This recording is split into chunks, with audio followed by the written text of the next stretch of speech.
Serious video now. There's no intro music. My show has not stopped. It's been on pause. It's still alive. It's on pause.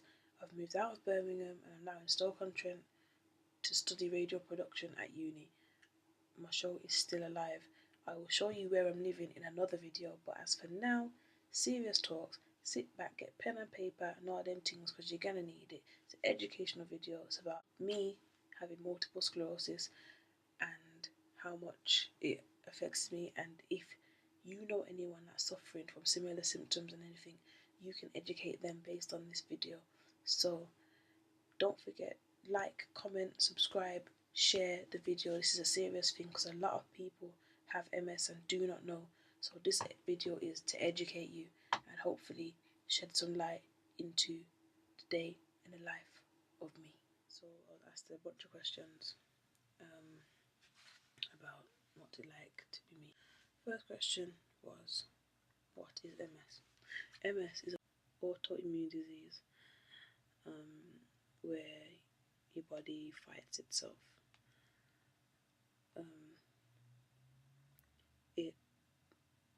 My immune system eats at my nerves, eats at a protective layer called the myelin sheath around my nerves and just eats at it. So pathways in my brain now are damaged. So in order for me to do certain things, it would take a lot longer because the messages have to find alternative pathways to wherever they gotta go. So that's near enough what MS is. How did you find out you had MS? I found out after a lot of searching, a lot of searching. It started February 2011. I woke up with double vision. I had a clue what was going on. I went to my opticians and they said, you've got nerve damage, and I was like, you better fix it, but they were like, no, you can't fix it, you have to go to the eye hospital. So I went to the eye hospital, and what happened was they were like, oh yes, I can see what's going on, you've got this nerve damage and that nerve damage and whatever. So I was in there like 3 days having tests and tests, a bit more tests and some more tests. Eventually they asked me, have you had any like pins and needle type sensation in your fingers or your hands, like your hands, your feet, anywhere? And I says, yeah, because I had it. This is another symptom of MS, by the way. Pins and needles hurts when you don't move. This hurts when you move, so it's near enough the opposite, but it hurts a lot. It's like a slight numbness, but not complete dead numbness. It's like you're resistant to pain. That's what I experienced. MS is different for everybody. It affects them in different ways. But that was how it affected me, and then I was told that I had to have a MRI scan, which is the big donut looking machines where they stick you on a chair, on a bed type thing. And then here's like the thing that goes like that, and then you go in it like this, and you're there for like a while, then pull you back out and say you can go. So it doesn't hurt. It's very noisy though. So that's how I found out, and they were like, oh, well, as well, we're going to do some blood tests, test you for diabetes, cancer, lupus, MS, and a bone marrow dysfunction. I can't remember what it was called. Test me for all of that, and it came back negative for all of them but MS, but they wanted to do it again, so they did it again. They did the MRI scan again, and this time I was there for about double the time. I was in there for like over an hour. They say it's meant to be 25 minutes to half an hour, but in this case it wasn't that. It was a lot longer. It got to the point where I fell asleep, so you know they took long. So yeah, then they're like, alright, you've got MS, and I'm like, what's that? And they told me what I said. My MS was autoimmune disease, your body's eating at itself, and so on. So I was like, okay, cool, where do we go from here? Then says, "I'll give you a bunch of medication." There's a list, like different types of medication that you can take, but I get to choose which one I wanted to take. So that was the benefit, not telling me these are the ones you have to take. So yeah, another question was, are you on medication for the rest of your life? At the moment, it looks like it. The medication I'm currently on belongs in this box. Copaxone. That's the bill name. Glycerimer acetate. That one. I don't know if you can. I don't know if it's, yeah, that one. And in it is 28 of these needles. Once a day, I have to inject myself with one of those, and with one of those every day. And what it is a protein that my body doesn't produce anymore. Like another thing that should be my immune system, but isn't there. But it doesn't. See this? See this? They don't work. So I will be changing my medication soon, hopefully next month, to one where I'll be on a drip once a month, and it should decrease my chance of relapse by 80%, as these do it by 30, but they don't work because I've been in hospital 4 times since the beginning of this year, 2012, and I should only have a relapse once every 5 years. That's the average, but obviously I'm not average, and it's not working.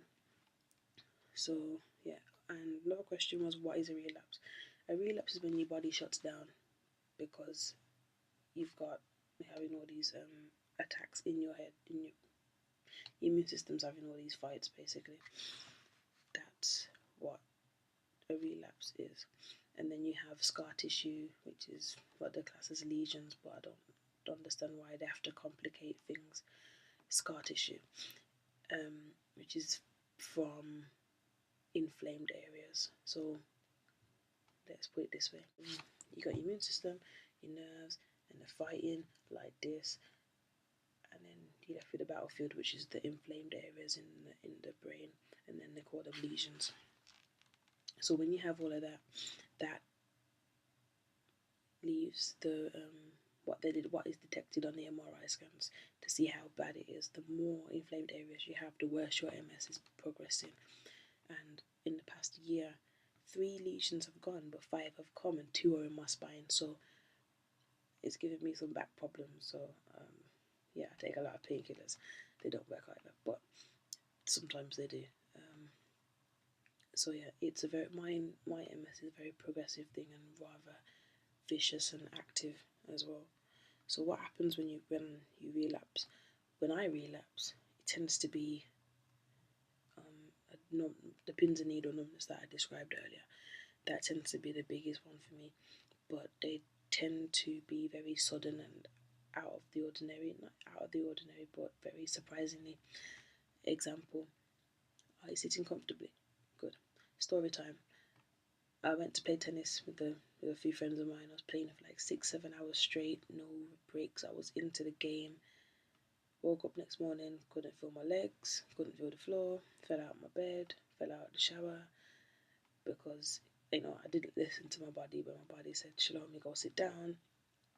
I was like, I'm going to play tennis. So serves me right in that case. But that's how a relapse can happen if you're overstressed and you don't listen to your body and you're too worked up.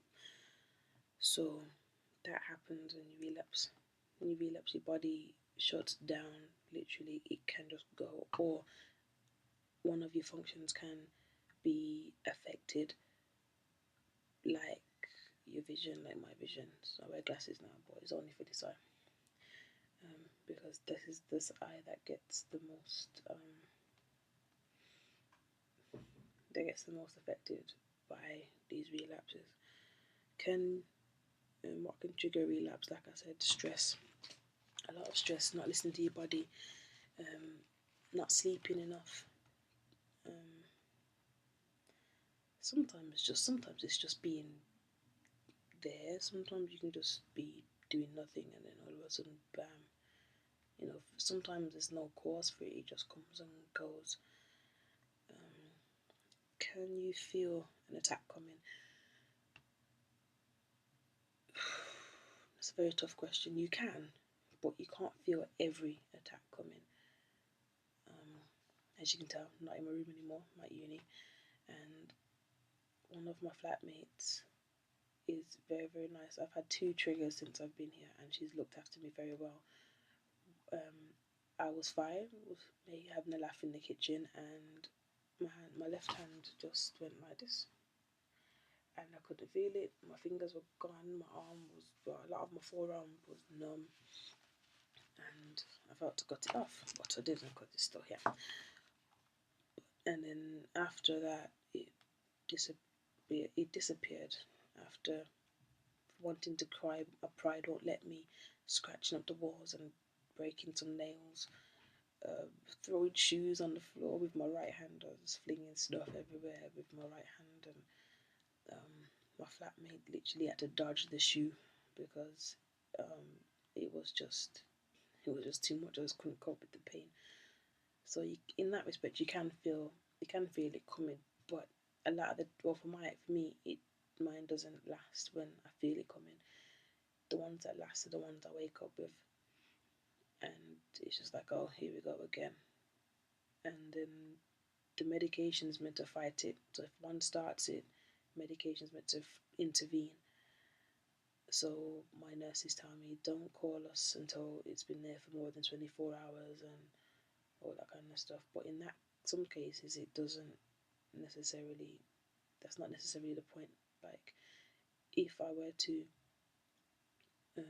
relapse again and not feel my lower body like I did when I was playing tennis, then that's an emergency. I'm calling someone. I'm not waiting 24 hours before. In extreme cases like that, then you have to call the professionals. So yeah. Another question was, does your faith in God make you feel better about having MS? It does. Because of my faith in God, I know that I have this for a reason. At the moment, I'm slightly unsure about what the reason is, but what I do know is that I know that God will not put this in my way for Him not to be glorified. A reason for this could be to be a blessing to someone else, or could be a test for myself and test of my faith in God. So there are multiple reasons. I'm trying to find out which reason it is. But nevertheless, I know that with God on my side, I don't care what anyone else has got to say. You know what I mean? Some people are like, "Oh, don't you feel like jumping off a bridge?" Yeah, it does because it hurts. But I know that is just temptation, and the Bible says that God will never put more temptation in your way than you can bear. So this is just a test. You know what I mean? Then I have to look back at people like Job in the Bible, and he was a righteous man, didn't do anything wrong, but yet God allowed the devil to put so many things in his path, and then Job was still faithful to God at the end of it, and then he was blessed. So I'm thinking this could be my Job moment. So in that respect, I do believe that my faith in God does make me feel a bit better about having MS. I know that a lot of people don't like to admit it, or don't like to acknowledge that God, has a reason for everything. But I know that, and I do. And last question: does it hurt? What a stupid question. Of course it hurts. Relapses hurt like I don't even know. I haven't given birth, but I'll probably say it's probably on the level of childbirth. I'm putting it up there. I've never had a child because I'm not married. I ain't got no ring on my finger, so I'm not married. I don't have no children, but I'm putting it on the level of childbirth because it hurts. Not being able to see hurts you emotionally. Seeing double makes you hurt mentally, and a lot of the time physically when you can't see, like, or you've seen two of everything, being on a when you have a relapse and you be put on a drip, be pumped with steroids to help fight it off stronger than medication.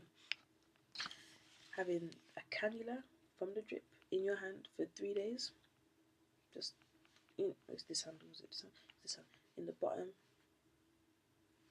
You can't see the scar from there, but up there in the vein, for 3 days, it hurts a lot. So yeah, does it hurt? Yes, it does. Taking, oh, I just flew on the bed, didn't I? Taking these every day, it hurts a lot. Been on medication for 400 and something days now. I really should go check. I think it's 400 and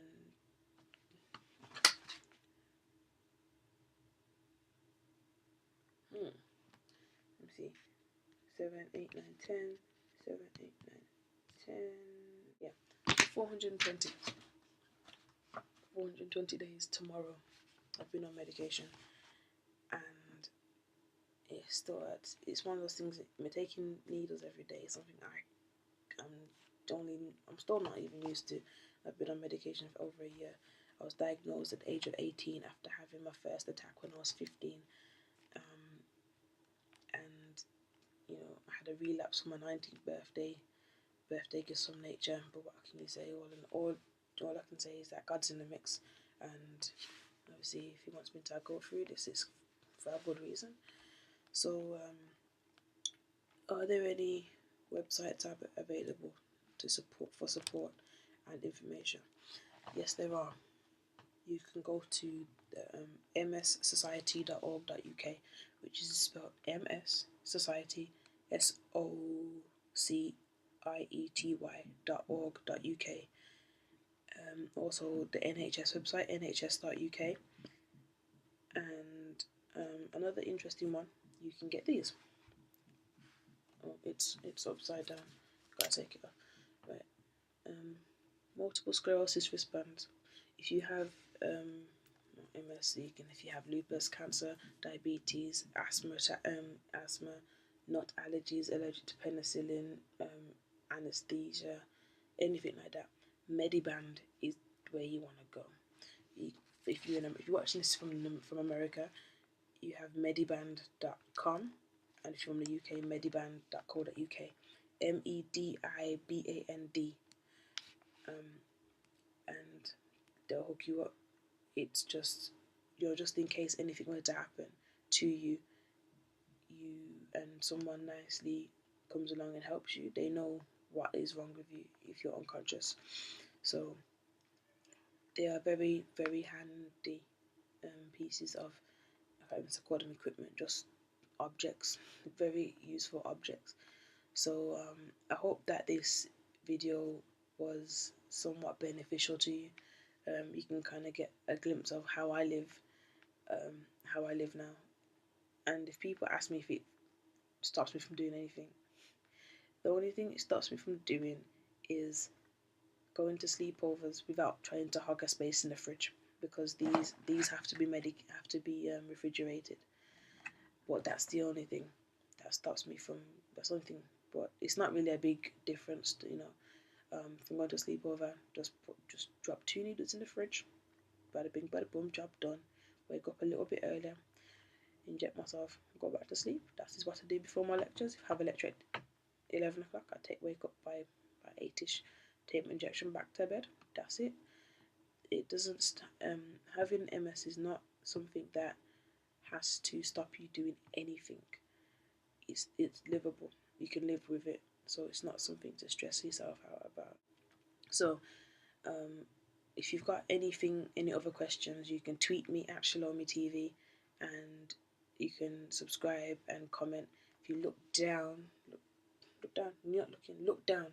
Right, the YouTube name has changed. My YouTube account, previous one was a bit messed up, so this is the new one. So subscribe and comment, and if you got any questions, just drop it in the comments box or tweet me, and share this video, because MS is something that needs to be told about, because a lot of people have it and don't realize. So if you think you have it, run to your hospital. Forget the GP. hospital and share this video, and I'll see you next time.